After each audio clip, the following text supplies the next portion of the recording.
So hello बच्चों, कैसे हो आप लोग। तो यहाँ पे मैं आपको दिखाने वाला हूँ क्लास 12th का जो सीबीएसई ऑफिशियल सीबीएसई के द्वारा जो सर्कुलर जारी किया गया है। उसमें हमको देखने को मिलेगा कि यहाँ पे जो रिलेशन एंड फंक्शन है बेसिकली वो अपना 8 मार्क्स का है। 30 पीरियड है, यानी कि 1 महीने में इसको ख़त्म करना है। अलजेब्रा जो है वो 10 नंबर का है। कैलकुलस जो है अगेन जितना रहता है 35 नंबर का। वेक्टर एंड 3D 14 नंबर का। लीनियर प्रोग्रामिंग 5 नंबर का। एंड प्रोबेबिलिटी 8 नंबर का।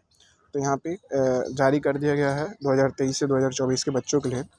और सीबीएसई ने ये भी गाइडलाइन जारी किया है कि लगभग 15 फ़रवरी से, कब से 15 फ़रवरी से class 10th and class 12th के जो एग्ज़ामिनेशन है वो शुरू हो जाएंगे।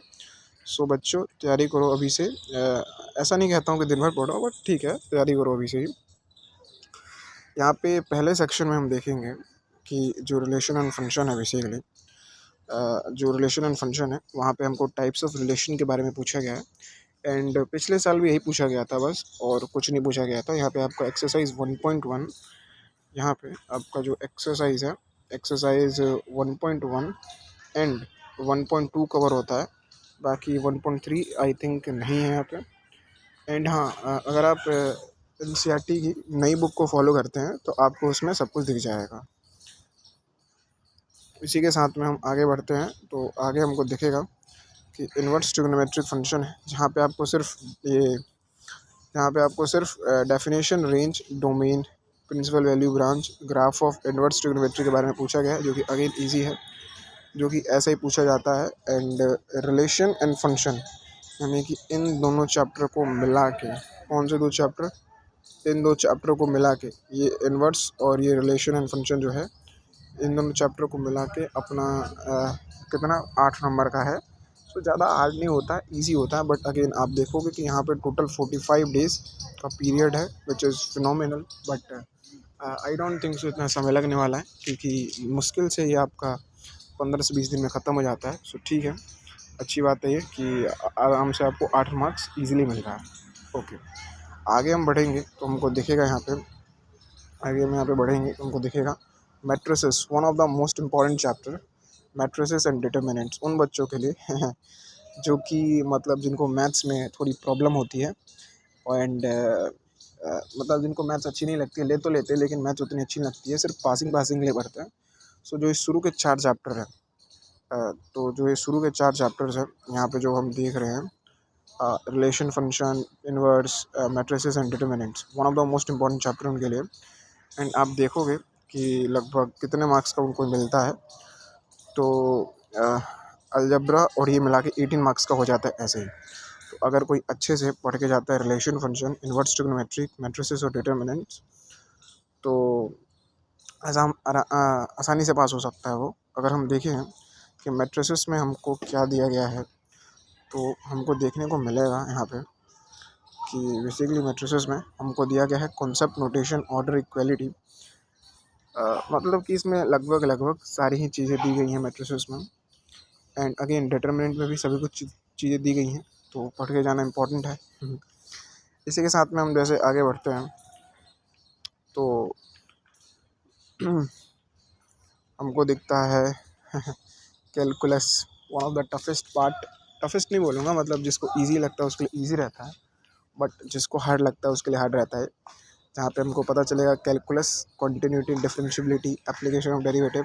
अगेन बहुत बच्चे क्या करते हैं, इस चीज़ को छोड़ देते हैं, मैंने भी सेम काम किया था। बट अगेन आपको छोड़ना नहीं है, पढ़ के जाना है, क्योंकि ज़्यादा हार्ड भी नहीं होता है। आप पढ़ोगे तो आपको आसानी से पता चल जाएगा। ये सारे चैप्टर्स अपने कैलकुलस में आते हैं। Differential equation, application of integral, application of derivative, continuity and differentiability. Okay, so this ये पार्ट है अपना किस चीज़ का, ये पार्ट है अपना कैलकुलस का। एंड कैलकुलस जहाँ तक मुझे आइडिया है आप लोग को पता चल चुका होगा, कैलकुलस किस चिड़िया का नाम है।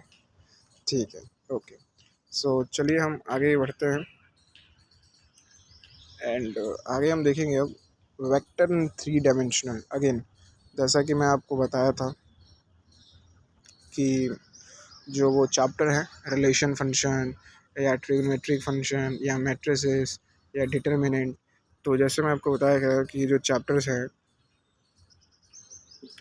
वो ईजी हैं स्कोर करने में, वैसे कुछ चैप्टर और हैं जैसे कि वेक्टर हो गया, थ्री डायमेंशनल, लीनियर प्रोग्रामिंग। तो ये 3 चैप्टर ऐसे हैं जो कि अगेन इसको भी स्कोर करना बहुत ईजी है। क्यों? क्योंकि इन चैप्टर्स में उतना समय नहीं लगता, दूसरी चीज़ इसके कॉन्सेप्ट ईजी होते हैं। तो इन चैप्टर में भी अच्छा स्कोर करना बहुत ही ईजी है। ठीक है, ओके। एंड लास्ट चैप्टर जो हमको दिखता है that is our probability, that is our probability. Last chapter जो हमको दिखता है that is our probability. And हाँ, अगर आप ये सोचोगे कि प्रोबेबिलिटी आपको 10th की तरह दिख जाएगा तो ये इसमें पॉसिबल नहीं है। 12th की प्रोबेबिलिटी 10th के मुकाबले थोड़ी सी हार्ड है। थोड़ी सी क्या मतलब, अगर आप उसको 2 नंबर देते हो तो आपको कम से कम इसको 5 नंबर देना होगा, मतलब ये इतनी हार्ड है। बट अगेन सभी किसी के लिए अलग अलग है, किसी को हार्ड लगता है, किसी को ईजी लगता है, तो ये उतनी बड़ी प्रॉब्लम नहीं है।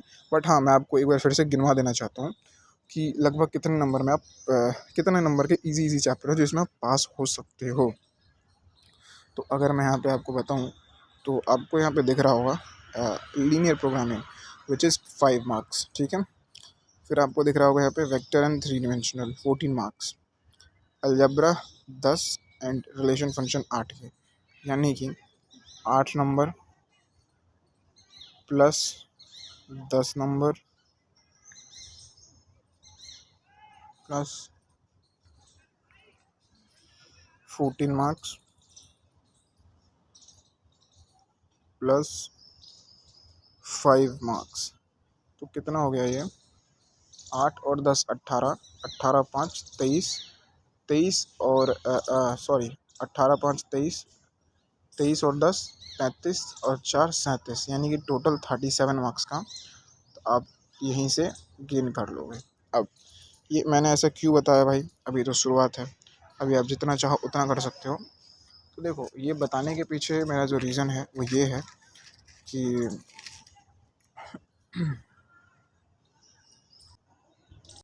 क्या होता है, कुछ बच्चे जो है वो डर जाते हैं बेसिकली मैथ्स को लेके या मैथ्स को सुन के।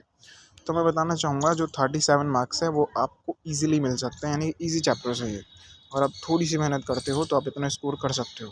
प्लस अगर आप कैलकुलस में और थोड़ा दिमाग लगा लो तो कम से कम आप 40 प्लस स्कोर कर लोगे, ये तो फिक्स है अगर आप थोड़ा भी दिमाग लगाते हो तो। यानी कि 80 में से 40 नंबर लाना is a very good thing, बहुत लोग नहीं आते हैं। तो अगर आप अभी से अच्छे से पढ़ाई करो तो ये पॉसिबल है। अच्छा, इसी के साथ साथ क्या होगा, अगर आप कैलकुलस में कुछ इजी चैप्टर्स भी होते हैं, लाइक अगर हम बात करें इजी के, तो मैं आपको दिखाना चाहूँगा जैसे कि 1 minute.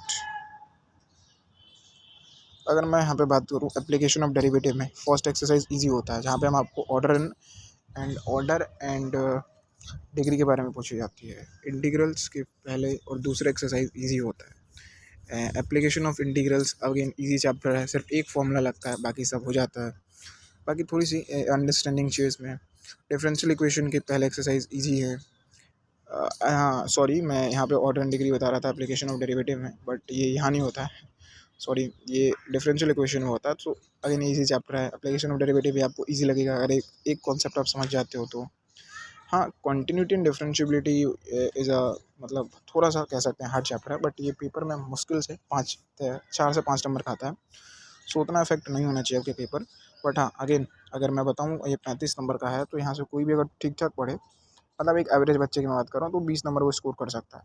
So 37 from there and 20 from calculus. Okay, तो ये हो जाता है अपना 57।